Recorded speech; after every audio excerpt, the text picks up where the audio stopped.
If you're heading to college soon and trying to figure out what books to pack, I've got you covered. These are the perfect reads for study breaks, late nights, homesick moments, or quite frankly, just escaping your roommate. Let's get into it. The first book that I want to recommend to you guys is Girl Abroad by Elle Kennedy. So this is a college-age study abroad romance that follows 19-year-old Abby Bly. She leaves behind her overprotective rock star dad and heads to London for a whole year. The best part is that she's expecting a flat full of new girlfriends, but instead, it's all boys. She walks in, sees very hot, very off-limit boys. Abby's the type of girl who's never broken a rule in her life till suddenly she's lying to her dad, falling for not one but two unavailable guys, and somehow gets tangled in a hidden scandal involving a powerful British family. So if you're heading to college, especially if you're dreaming about studying abroad or you just need a little bit of an escape, Girl Abroad captures that first time on your own feeling so well. It's messy, romantic, dramatic, and full of some good self-discovery. This is a very fast, bingeable book, perfect for when your brain needs a break from lectures. So obviously some tropes that you're going to find in this book are love triangle, college romance, forced proximity, a little bit of forbidden romance, secret lies and scandals, and some found family vibes.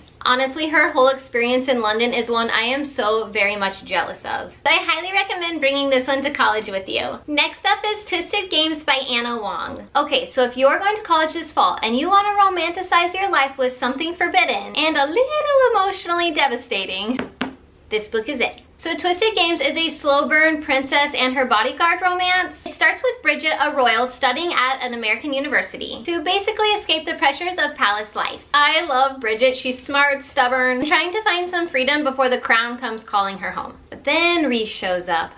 Reese, yes.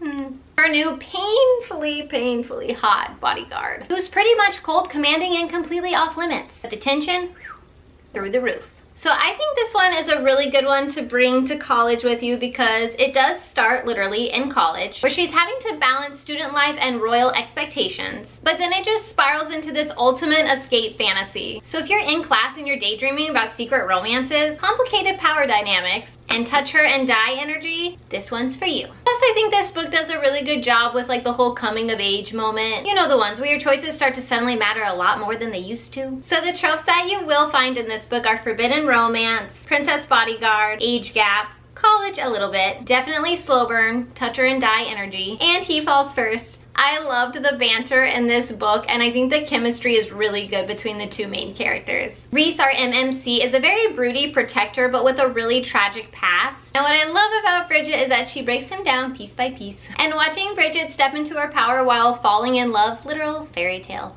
My next recommendation is Night Shift by Annie Crown. Okay, now hear me out. I'm gonna be totally honest with you guys, okay? This is not some like earth-shattering book that's just like, oh, it's the best thing I've ever read. No. But I do have a but. I do think this book does a good job of the whole like college experience, late night shifts, cozy libraries, awkward self-discovery, and falling for somebody that you never expected. Plus, this is also really light and really easy to get through. And if you're anything like me, a shy girl who prefers reading in libraries over frat parties, I mean, some frat parties might be fine, then you're going to relate to this one. This will definitely be that book that you grab at the end of a really stressful day. Maybe you just had like 5 tests and you're exhausted and you listen to someone lecture forever and you're just over it. You're gonna wanna grab this from your nightstand or wherever you keep your books, bookshelf, wherever. Have a light reading experience before bed. So Kendall is a reserved bookworm who works the night shift at her university library, and she spends her free time reading spicy romances. Enter Vincent Knight, star basketball player, hater of poetry. Like I said, there's not a huge plot, but the vibes are there. And the chemistry is sweet and the banter is very easy to fall for. Next up, we've got Practice Makes Perfect by Sarah Adams. I love this book. Please do me a favor. Please. Throw this in your bin that you're packing for college. Bring this one with you because you will not regret it. This is such a good book. Because sometimes we all just need a soft, swoony book to remind you that it's okay to take life one gentle step at a time. Because college, how to describe college?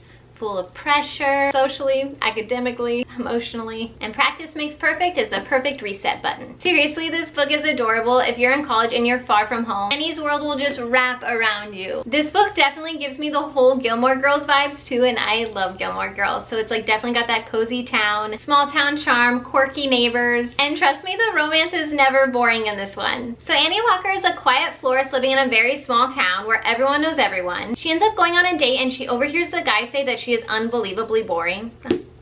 What a good guy. So she starts wondering if she needs to change who she is. Enter Will, this beautiful man right here. He's grumpy, he's tattooed, he's a bodyguard. So anyways though, he decides to help Annie basically practice for future dates. I'm telling you guys, this book is such an uplifting read. It's gonna give you all of the butterflies and zero stress. We do not need stress when we're in college. Just a heads up with this one though really quick is that this is a standalone series. So this is the second boat?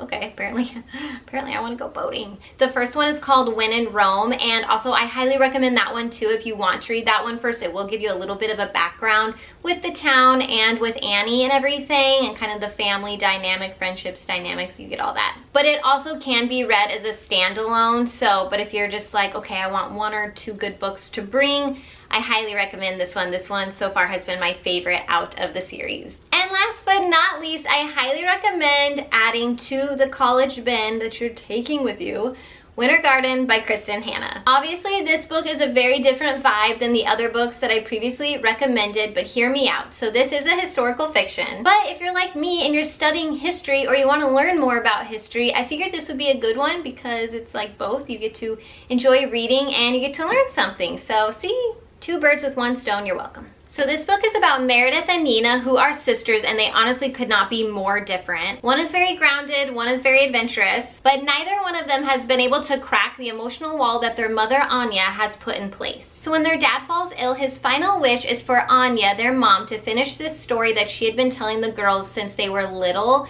the fairy tale, only it's not a fairy tale. It's the brutal truth about her life and war-torn Leningrad during World War II. So you're definitely gonna have dual POVs in this book, and the story's gonna move between the past and present day, ultimately revealing the devastating secret that has shaped this family. Guys, I'm going to be so real with you right now. This is one of the most breathtaking, soul-wrenching books that I have ever read. I have the tissues ready, literally, a box. Maybe two. Just a little heads up with this one, it does start slow, but seriously stay with it though, because it really picks up pace. It gets so good. And for those of you also that know that this is the same author who wrote The Nightingale, trust me though, this, in my opinion, I think this is even better than The Nightingale. And I loved The Nightingale, it's so good, but this one really deserves more hype. Kristin Hannah does an incredible job of really bringing you into this world, making you feel what the characters went through and what this family has gone through and just the life of Anya. Like, it is just so well done. She is an incredible writer. She's very gifted, and I just cannot recommend this book enough. And if I need to convince you any further to add this book to your bin to go off to college, this book has literally stayed with me every day. I think about it all the time. I tell people about it all the time. I just love it. So thank you so much for watching. Please like and subscribe to my channel. I upload bookish content every week. And let me know in the comments what books you're bringing to school this year. See you in the next one.